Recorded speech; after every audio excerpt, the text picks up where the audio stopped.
Karen this morning. Come on up here, Karen. I probably made her cry already. I think it's hilarious that the biggest family picture had Melinda right in the middle of it. You didn't see the bunny suit. That was Melinda right in the middle of it. Well, Karen, thank you. When I reached out to Karen, and I felt like God, when I pray about these people that I think God is leading us to hear our stories from, and I reached out to Karen, her first reaction was, "You would have to ask, wouldn't you?" And that was the response. And it wasn't a mean thing, but this is a little nerve-wracking for Karen. So I'm going to ask you to please grab that yellow microphone and turn it on so that everyone can hear you, especially like Isla or whoever's down in special needs, Isla in the nursery, our nursery workers. And we are recording the service as well to be put on YouTube later on, so to share with whoever wants to see that service. So we're going to talk about Karen today and how God has shaped her life and what he's done in it and how he has used her life to influence others and impact others. I believe that absolutely happens in the life of her and Darren as well, and their kids and their children and their adult kids that have grown up now. So we're going to start by talking about, tell us, Karen, where were you born and raised? Well, I was born in Tacoma, and shortly after my adoption, I lived with my parents in Puyallup, and we moved often, and I ended up in Selah about the middle of my third grade, and then I lived there until right before I became a junior when we moved to California. I was in California about 3 years before I moved back to Yakima. Cool. Okay, well, you mentioned you were adopted. Talk a little bit about that. Why did you think your mom made that choice to give you up for adoption? Well, I didn't know when I was growing up. I met her when I was about 28 or so, and she had just turned 16 when I was born, and didn't have the resources to. Sure. Well, that would be understandable, and what an incredible thing that she would be willing to allow someone else to raise her daughter. That's pretty kind of an incredible thing. Do you have siblings, and birth or adopted siblings? I have one brother who's also adopted. Okay. And So I have some biological half siblings that I don't really. I would imagine, and you and I have talked about this, with the advent of technology and resources to discover your history, that as you go on through life and that becomes more prevalent, you're able to find more relatives, and so that probably become more of a thing you're able to do, I would think. Yeah. So as a young teenager, let's say Ashley's age, what kind of things were you involved in, or what kind of things were of interest to you? Hanging out with my friends. I was never really into sports or, band or anything like that. It was just being with my friends. Okay. So at what point then did you understand or begin to know that you were adopted? Oh, my parents always talked to me. I was probably 3, 4 when they began. Okay. Did that, how did you feel about that? Was that difficult to get through? Was that easy to accept? Or how did that kind of come about, and what did you think about that? It didn't bother me when I was young. When I became a teen and you're getting to where you're trying to figure out your place in the world and everything, it hit me, and I felt rejected. I felt abandoned. I tried to drown that in alcohol for a few years. I just couldn't find where I fit. Mm-hmm. That makes sense. You talked to me once about a story by Laurel Daigle called "You Say." What does that mean? There's a song that says, it starts out, and her first words are, sorry, I have to write things down. That's okay. I fight voices in my head that say I'm not a lie that tells me I will never measure up. And I just, I always fought that, where Satan was in my mind saying, you weren't worthy, your mother didn't want you because you weren't enough. So how did that affect your thoughts about your birth family or your adopted family? Did that make it easy to connect with your adopted family? Well, I had, looking for my mother was a necessity to me because the whys were just eating at me. I mean, why was I not enough? Why would she not want me? And so I had to find her, and I found her when I was about 28, and we knew each other for about 15 years before she died. Mm-hmm. I recently did my DNA and was able to figure out who my birth father was. Okay. But that one wasn't as much of a necessity to me, and more of a curiosity. Mm-hmm. Sure. Did you think you had emotions like hurt or anger that were struggles for you? Oh, yeah. Sure. That makes Yeah. sense. How did you deal with that? Well, when I was young, I drank a lot. I tried to numb the pain. I tried to, I worried too much about trying to find acceptance from people and sometimes compromised my beliefs to Sure. get it. How did you get, then did you get to a place where you were able to accept that more, or how did you get past some of that? It wasn't until I was able to give God 100% the path that I able to start to heal, to say, I'm enough because God says I'm enough. Sure. So you had a family that adopted you. How old were you when they adopted you? I was in foster care for about a month before they adopted You were me. little. Yeah. Little baby. So they raised you as their own daughter. They loved you as their own daughter. Your mom still does. Your dad has died, right? Your adopted Yeah, father's died. my dad passed away when I was 22. Okay. And yeah, it was really hard for me because I was still it was still in the middle of dealing with the loss, the feelings of rejection, the feelings of loss of my birth family, and Sure. just trying to get through all that. And my dad passed away right in the middle of it. Wow. He'd had diabetes for a long time and wouldn't deal with it, and he eventually had a heart attack when he and my mom were out for a drive, and Wow. I get this call from the coroner's office in California saying that my dad had passed away and they didn't know if my mom was going to survive. Wow. Wow. You talked about always being a daddy's girl. He was pretty special for you. Yeah, he was. Even when I was fighting everything and I was rebelling against my family really hard. I mean, my teen years, it was a struggle in our family because I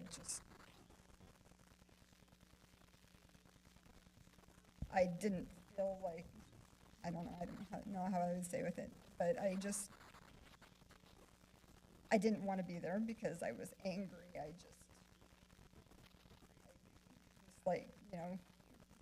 like a lot of adopted children. Thankfully, my beautiful daughter over here has very different feelings than I do. But I was I was like, you're not my real parents. I want my real parents. Sure. And that was very hard for them, and I know it was. Sorry. That's okay. That's all right. So as you went through your teen years, and it was a difficult time, what added to that difficulty a little bit, you talked about that you jumped around a lot. Job changes, and he lost his job, and those kind of things. Talk about that a little bit. Right after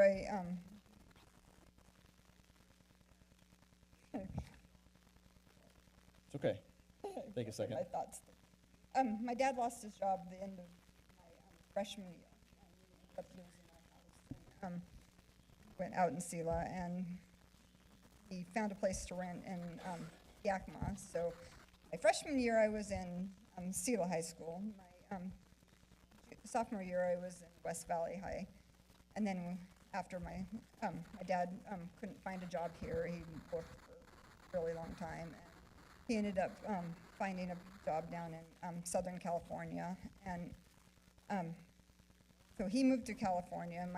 They decided that my brother and I should finish out our school year. So we were separated for like 6 months, and that was really hard. And Sure. that job didn't work out, so he found a job in Red Bluff, California. And after my sophomore year, we moved to Red Bluff. I went to junior and senior. I went to Red Bluff and graduated from down there. And then I lived there for about a year and a half before I chose to move back to Yakima. Okay. And I lived with a friend up here for a while. And it was really hard to go to 3 different schools, and because I've never been an extrovert. I'm very private. I don't make friends easy. I keep to myself a lot.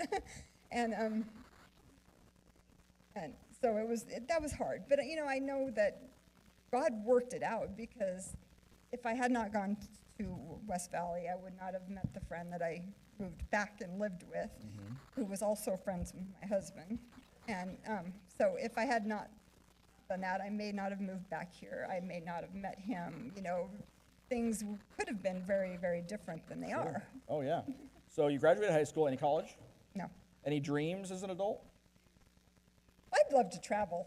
That's my thing. I'd love to pack my children in my RV. Just travel the travel world. the country for a little while. So all 6 of them, 7 of them, 8 of them, a couple daughters. I don't think all of them would go, but the couple younger daughters in ones there you would. brought into the family. So, well, cool. That'd be exciting. So did you have when you were a teenager or you were thinking about finishing college or high school and all that, any career dreams you thought about? I'm going to be a veterinarian. I'm going to be a doctor. I'm going to be a nurse. I'm going to be a lawyer. I'm going to be a... And my dream now, I'm where I want to be. I want to be home with my children. I want to be raising them. I want to be schooling them, because we homeschool. I want to be driving her crazy because she's, feeling like I'm being overprotective. That's a huge most of the blessing time. to be a part of your children's life as they're growing. Not everybody has that blessing, so it's a huge blessing. And I would say having a wife who was able to do that, no less important than the doctor or the nurse or the lawyer or the whatever. Just as vital, because you are training and raising and leading these children not only in godly ways but in life ways. So absolutely just as important. So along comes this tall guy that looks like Bobby and Kyle, with a mustache, and how did that happen? Where did he come from? Well, I went to a 4th of July a get together with a bunch of friends, and it was down in Kennewick in 1990, and it happened to be at his best friend's house. We got to know each other a little bit that weekend, and I came home, and I was living with my best friend and her family, and it was getting to the point where I'd been there, I don't know, like 6 months or so, and it was getting to the point where I was really needing to move out. And my friend told me that he was looking for roommates, so we became roommates, and he's been stuck with me for the last 27 years. 27 years as a roommate. 28 there years. you go. All right. So, and you just celebrated 27 years. The end of this month. The end we of this do. month. All right, 27 years of marriage. That's pretty cool. You're a couple years ahead of us. So what is something about Darren Damon that you just really love?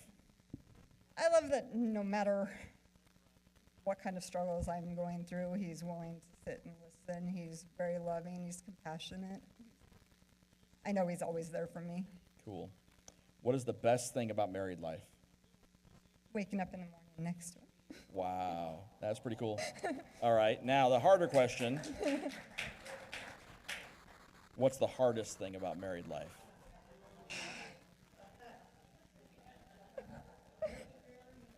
Take notes, Kyle.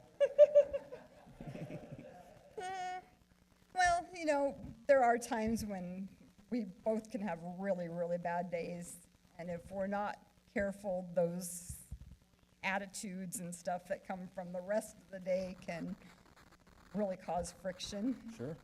Where we say things, whether it's not, it may not be words, but tones and body language and stuff that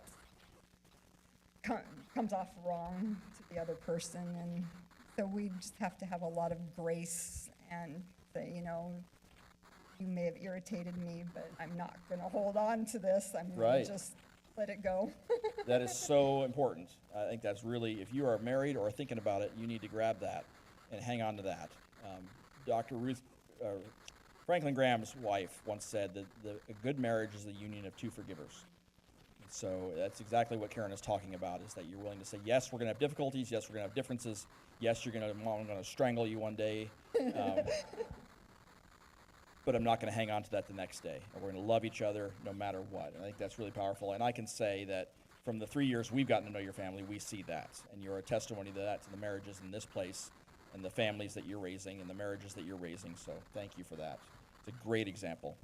So no doubt that is a large part or central part because Jesus Christ is at the center of your life. Otherwise, selfishness would come in, and you would say things like, well, it's not you, you did this to me, and it's not fair, and I should, and I should, and I should, and I deserve, and all those things would come in. But you're able to do that, wouldn't you agree, that because Christ is at the center of not only your individual lives, but your marriage. So how did Jesus come into your life? When did that begin to happen? I grew up in the church. I grew up at First Southern Baptist. It used to be across from where the Salvation Army is, down on 6th. And, well, when we moved to California, we stopped going to church. That's when kind of things went downhill for me. Satan started talking to me more of about, my worth and stuff. And it wasn't. So sorry. Okay. So I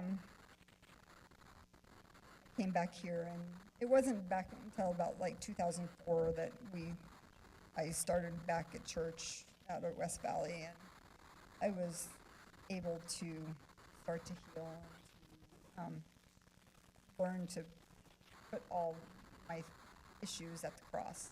And say, this is yours, God. You get to deal with this however you feel is, it needs to be dealt with. And, to help me to process everything, I'd say. Sure.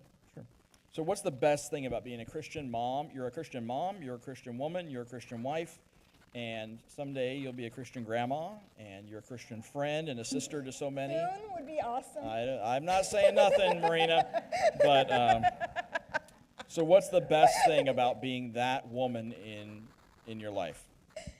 Well, the knowledge that no matter what the day brings, God is there to walk alongside me, to help me step by step, that no matter what I've done in the past, whatever, choices I made, whether they went along with his path or not, he will never turn his back on me, that he will love me no matter what. Yeah, he never gives up on you. And I think you found a husband that mirrors that for you. That's pretty cool. It's a pretty cool thing. But that isn't always easy. I think that's not always easy to walk that life as a Christian woman, especially with the struggles you've talked about of self-worth and self-image and being rejected or feeling that and that kind of thing. Oh, and I still fight it today. Sure. I mean, I know more of the enemy that I have that is trying to tear me down than I did when I was younger. Sure. So at some point you began to look into, like I mentioned earlier, your birth family. And how did that go? Good. I knew my birth mother since 1998, and we never got extremely close, but I was able to learn some things which helped me a bit. And then, I recently did my DNA, and I was able to figure out who my birth father was. Okay. Was that easy to do, or were you anxious about that, or all that process? It was a pretty emotional roller coaster. Mm-hmm. The story is kind of interesting, and I won't go into it up here, but it was emotional. Sure. You talk about it as a roller coaster. Excitement, and then maybe fear, and excitement and fear, or anxiety? Yeah. Good. And I've become friends with a few of my paternal cousins. Sure. So was there anything, what motivated that, or why do you think you began to seek out, as the technology allowed you to, made it much, much easier now? Yeah. What motivated that? My birth mother was also adopted, so, I'm still, even though I know her and I know my half siblings from her, I'm trying to figure out who her parents were so that I can get some medical history and stuff like that to hand down to my children. Sure, that'd be important. So you have two boys. Mm-hmm. Most all of you know their family, but most all of you know Kyle and Bobby. Pretty much grew up in this church or at West Valley with some of you. And so then at some point in life, I don't remember how old the boys were, but at some point in life you decided, I feel like God is leading me to adopt some girls, or how did that begin to come about? Well, or some children, I shouldn't say just girls, but they just happen to be just girls. That just happened to be all girls. Well, around the time that Ashley was born, I just had this overwhelming sense that our family wasn't complete. my pregnancies were difficult. I had absolutely no desire to have another biological child. So I started to pray, okay, God, why does this not feel complete? Why do I still have this sense that there's more children for us? And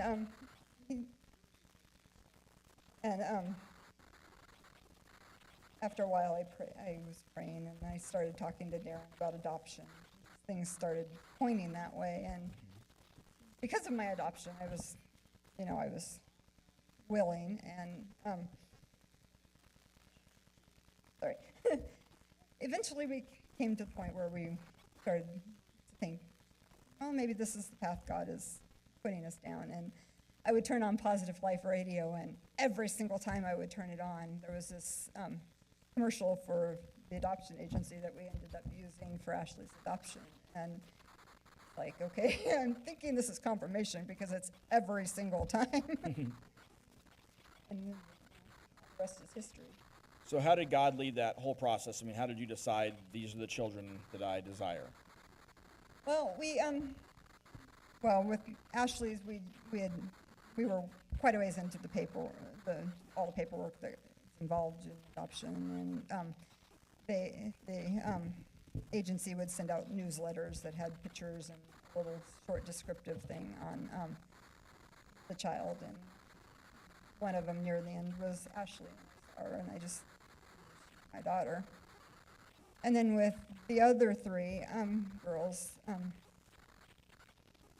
with Yana's, there was this website called Reese's Rainbow, and what they do is they advocate for children with special needs that mostly Down syndrome that need homes. And I saw her picture, and I started advocating for her online, trying to find a family for her. And as I was doing that, God's putting it on my heart that this is your child. This is your child, not anybody else's. So I talked to Darren, and we had to pray about it for a long time, because it was, Down syndrome to me was scary. Sure. Because it wasn't anything I had any experience with. Sure, no doubt.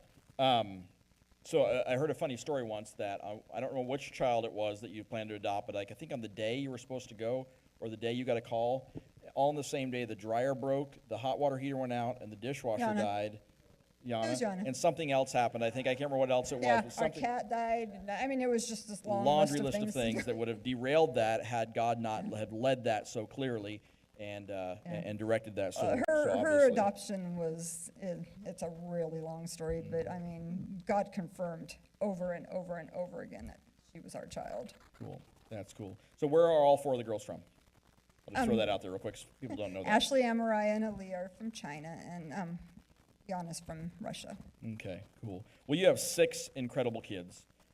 It's been my blessing to know each one of them in different ways in their lives. And so I asked Karen, I said, if you could describe each of your children in one word, what would it be? So what about Kyle? Confident. Confident. Okay, cool. I would say.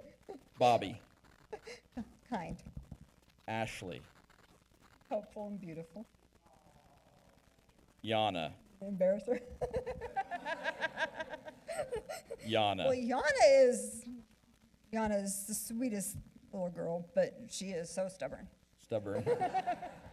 Amariah. Independent. Okay. And Aaliyah. Imaginative. She will keep you in stitches. If you get to know Aaliyah, things that come out of her mouth are just, wow. She is the queen. What does she say? This is my kingdom. This is kingdom. my castle. She's a sweet kid. They all are wonderful children you have. So what if you could say, this is my prayer and my dream for my children, what would it be? That they would follow God and serve Him with their whole hearts. Okay. So you talked about this briefly already, but I'll ask it again and see if you expand on it at all anymore, but you don't have to.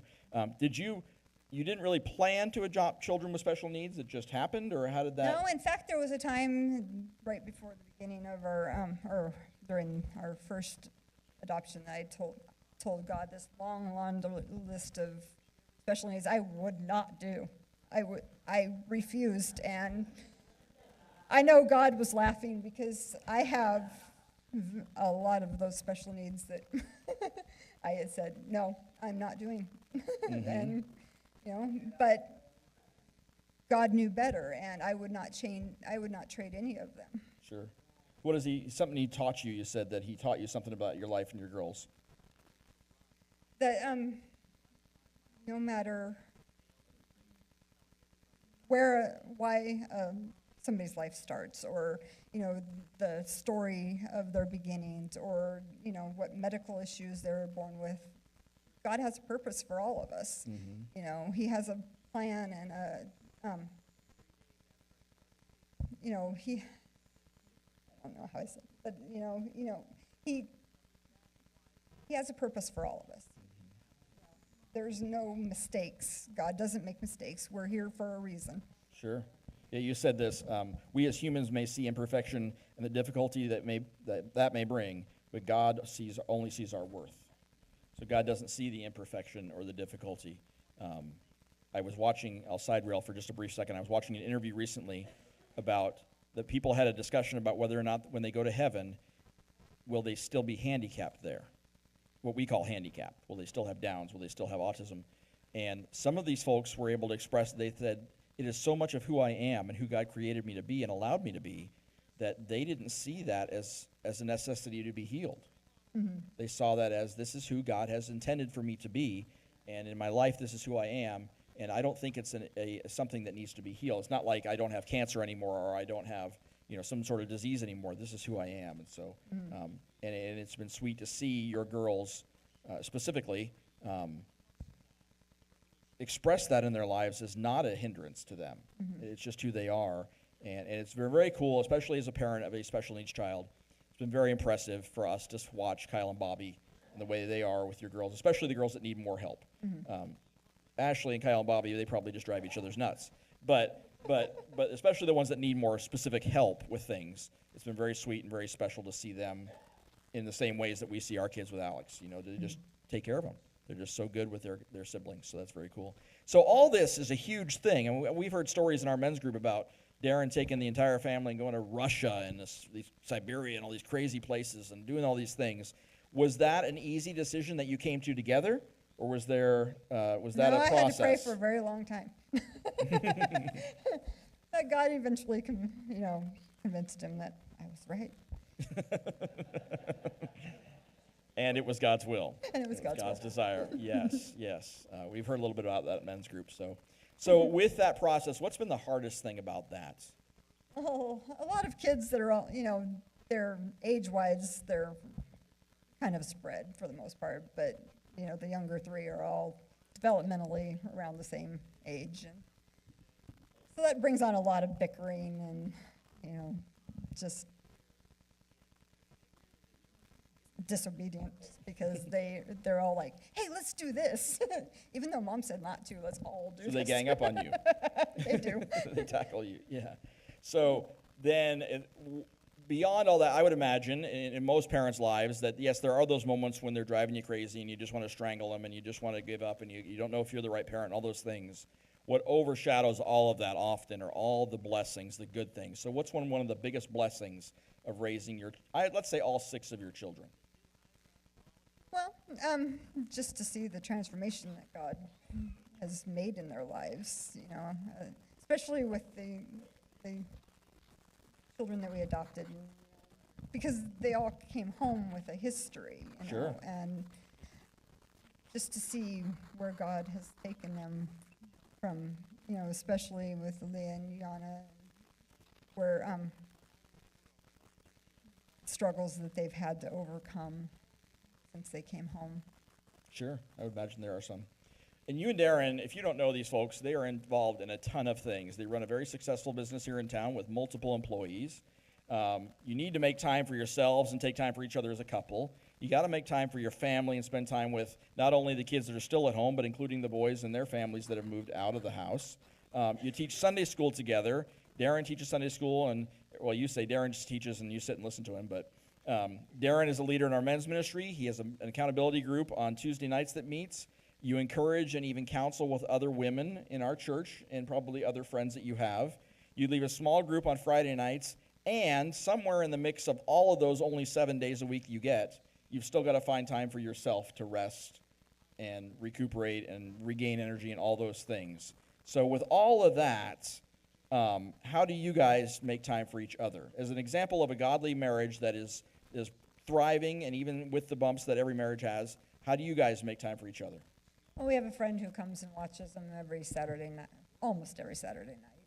So we go out, and we've been blessed the last 3 years to have friends who come and stay with them, and we've taken week-long vacations. So it sounds like to me that with all of that craziness going on in life, busyness, and all the blessing of all that comes with all of that, you have to be intentional. Mm-hmm. You have Very to make much. it happen. Because at the end of day 6, you could be like, ugh, I just want to sit. I don't want to go out. Whether you I have don't wanna 2 do kids or something." 6 kids, that's, you have to be intentional. I mean, or no kids for that matter. You have to make the time to be there for each other, to put each other first. Sure. So how do you keep things balanced, or do you? No. No, I often feel really very overwhelmed. But I know that old cliche that says God will never give you more than you can handle, which over the years I've learned doesn't mean you won't have more than you can handle. It just means you don't have more that you can handle with God walking next to you. Right. He'll never. Yeah. Very, very true. So, what's one of the most important things that God has taught you or is teaching you as a Christian woman or wife or a mother? All 3 of those things. That life can be a struggle, so you have to daily lean on Him. In anything and everything, all of it. So, what's your favorite book or verse of the Bible? Jeremiah 29:11 says, "For I know the plans I have for you, declares the Lord, plans to prosper and not to harm you, plans to give you a hope and a future." I like knowing that no matter the circumstances the day brings, that God's always there. Very cool.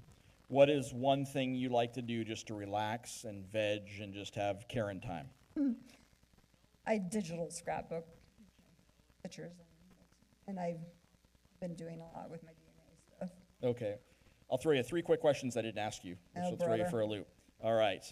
A 1-hour massage by yourself or a 1-hour trip with Darren to get parts in Tri-Cities? Which would you prefer? Parts in Tri-Cities. Oh, listen to that. How about that? All right. Seahawks, Mariners, or none of the above? None of the above. None I of the don't care. above. Oh, my goodness. All right. Wow. You were thinking I was That's gonna pretty pick yours, tough. Pretty tough. All right. You're in Sports is not you're my in a thing. hostile crowd now. All right. Well, which is better because then I didn't have to pick sides. Favorite food? Well, She my said, don't ask me questions I don't have answers to, because it puts me on the spot. Favorite food? favorite food would be pizza, but All now right. that I have a gluten intolerance, I can't have it. Favorite place to go out? Huh? Enchiladas from the peanut gallery. Favorite place to go out for dinner? Probably Kyoto's. Kyoto's. Yeah, that's a nice place. So when we talked about all these questions and all these things, one desire of Karen's was that, and the reason why we do this is so that you hear the story of someone. For some of you, some of what she shared today has been a similar path for you. I don't know if you've been adopted, or you're a mother of 6, or you're a mother of 2, or you're a person with self-acceptance issues, or you're just a mom and a wife trying to love life and get through life and having God by your side.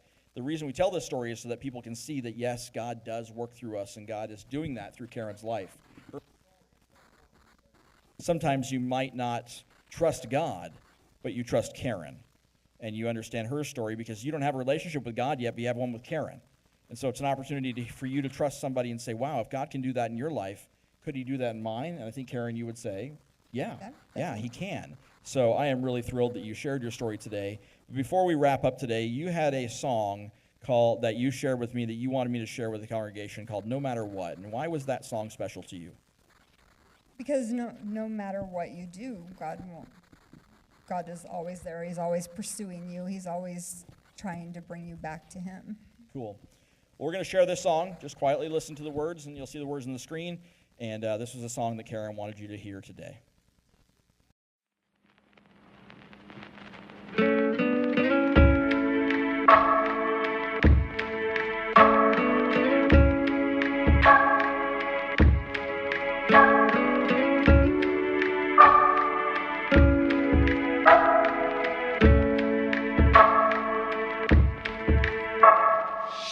of us grew up believing at any moment we could lose it all, and at the drop of a hat, God might turn his back and move on. A lot of us feel like we blew it, thinking that we're just too far gone. But I want you to know there's still a hope for you now.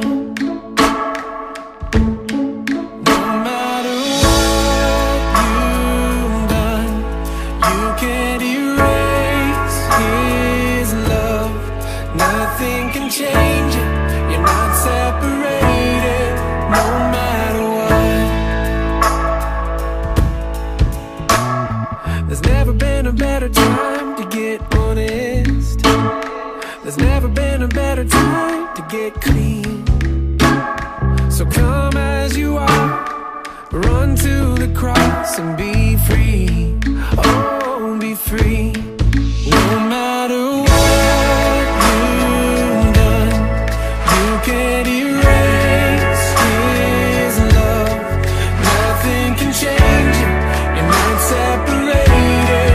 No matter where you run, he's always holding on. You're still a daughter, you're still a son, no matter what. Oh, no matter what. I don't know what you've been taught, don't know what you've been told. All I know is my God will never let go of you. No. And I don't know what you've seen, don't know what you've been through. All I know is my God will never let go of you, and never let go.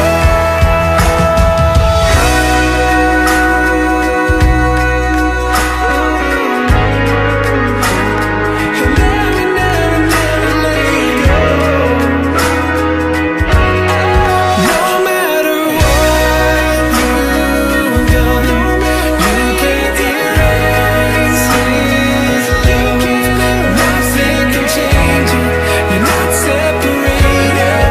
No matter where you run, he's always holding on. You're still a daughter, you're still a son, no matter what. Oh, no matter what. You're still a daughter, you're still a son, no matter what. A powerful message in that song. And I think it is something that, Karen, you would agree probably that your life has come to believe. Yeah. So one more question that I'll ask you, and I asked her this, and she said, I don't know, but I'll ask her anyway and see if she came up with an answer. If you could talk to a young 14, 15, 16-year-old Karen Damon, what would you tell her? Tell her that always remember that no matter what big trials come up in your life, that God is bigger. To put the struggles at the foot of the cross and know that no matter what happens, God has a better plan for your life than you can ever imagine. This life will have struggles and pain, but the Lord is our rock no matter what happens. And Psalms 46 tells us God is our refuge and strength and ever-present help in trouble. As long as we look to him, he will be there every step of the way. Did you ever imagine this? A 14-year-old girl, Ashley's 14, right? 13? Almost 15. Almost 15, sorry. Almost 15, almost driving. At that age, that's, a few years from then, let's just put it that way, that you would be, well, first of all, sitting in front of your church family sharing your story, that you'd have 6 beautiful children, family, and their families in your lives, Kyle and Bobby's families, and an incredible husband, and all these things, the blessings that you have of a God-led, God-directed, God-blessed business, friends and family in that business that you have. Probably never thought of that, no. But that talks about what you just said, that you don't ever give up on thinking that where you're at now might be difficult, or it might be a struggle, or it might be obstacles, might not seem very hopeful, might even feel like Very dark. very dark, might even feel like you're not wanted. But I think the testimony of Karen's story is that if you turn your life over to God, he can do these incredible things with your life, and you just surrender to him and let him in and let him lead you and trust him. It's amazing. We can't imagine where he can take us and what he can do with us. Was it always easy? Never. No, never is easy, never was promised to be easy, but always promised to be a blessing when we follow him and trust him, right? Wonderful. Well, thank you so much, Karen, for sharing your story today. I don't know how it's touched people. I don't know how we expect that to happen. As the week led on this week, we talked about the fact that God will use this story to touch people's lives, not for Karen's glory so people can say, wow, she's such an incredible lady, which you are, but not because of that, but she can say, this is why I am what I am, or this is where I'm at, because God has done these things in my life, and I've surrendered to him. And so we pray that when we share these stories, and Karen specifically, that you hear that no matter what you've done, no matter where you're at, God can take your life and transform it in a huge and dramatic way. And he's not done. You've got plenty more years to go, and grandkids to raise, and children to have, and families to minister to, that you and Darren do that so wonderfully. So thank you for that. So let's pray together. God, what a blessing it is to hear how you are working in the life of your child, Karen Damon. God, many, many years ago, you saw this little girl who just needed to be loved and held and wanted and accepted and secured. And I don't know how many years it took for you to convince her that you were the guy to do that, but you were the God that did that. And then you blessed her with a husband and children to do that with as well for her. Lord, I just thank you for her story that is continuing on, that will be a blessing that she could tell 40 years from now and say these same things or more incredible things. God, for people here who today can relate or connect or to feel something from this story that they might understand a little bit from Karen, I pray that you would use that your Holy Spirit would use that to touch their lives, to convince them, to help them, to heal them, that they are wanted and loved by your Son, Jesus Christ. Thank you for the life of Karen Damon that you've given us, the blessing of sharing it with her and journeying it with her and Darren and their kids. And I just pray you bless her for serving you today in this way and for the things she shared. In Jesus' name, amen.